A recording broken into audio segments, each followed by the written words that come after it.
नमस्कार, योगिताज किचन रेसिपीमध्ये आपले स्वागत आहे।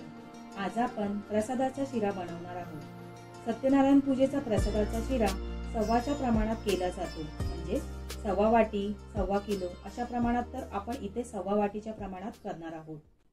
त्यासाठी मी अशा प्रकारची छोटी वाटी घेतली आहे।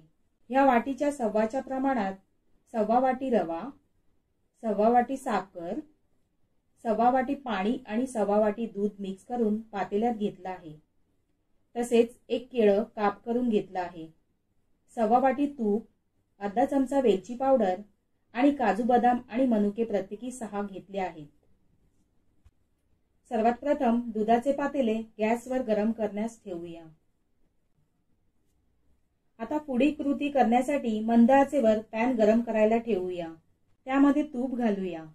तूप गरम झाल्यावर केळ्याचे काप घालून परतून घेऊया।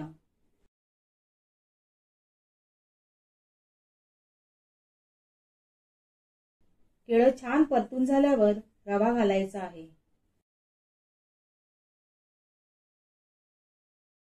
रवा आपल्याला तुपात 2 ते 3 मिनिटं छान फुलेपर्यंत परतून घ्यायचा आहे।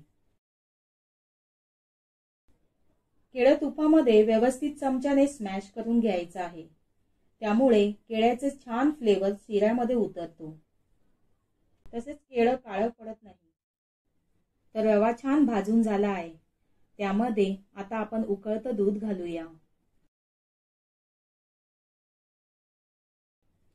सगळं दूध घातल्यावर व्यवस्थित रवा दुधात ढवळून घ्यायचा आहे। साधारण 1.5 ते 2 मिनिटात रवा सर्व दूध शोषून घेतो। आता पॅनवर झाकण ठेवून एक वाफ काढायची आहे, म्हणजे रवा छान फुलून येईल। 2 मिनिटांनंतर झाकण काढून बघूया, रवा छान शिजला आहे। रव्याने तूप सोडायला सुरुवात केली आहे। आता यामध्ये साखर घालणार आहोत। तसेच ड्रायफ्रूटचे तुकडे करून घेतले आहेत ते घालूया। साखर आणि ड्रायफ्रूट व्यवस्थित रव्यामध्ये परतून घेऊया। वेलची पूड घालून पुन्हा एकदा रव्यामध्ये मिसळून घेऊया। साखर छान रव्यामध्ये विरघळेपर्यंत त्याला ढवळत राहायचं आहे। आता झाकण ठेवून पुन्हा एकदा 2 ते 3 मिनिटं वाफ काढून घ्यायची आहे। 2 ते 3 मिनिटं मंद आचेवर वाफ दिल्यानंतर तुम्ही बघू शकता शिरा तयार झाला आहे। याला पुन्हा एकदा थोडंसं मिसळून घेऊया। तर छान दाणेदार आणि रवाश टेक्स्चर शिऱ्याला आला आहे। गॅस बंद करूयात आणि यात घालूया तुळशीची पानं। तर अशा प्रकारे सव्वा वाटीच्या प्रमाणात अप्रतिम चवीचा प्रसादाचा शिरा तयार झाला आहे।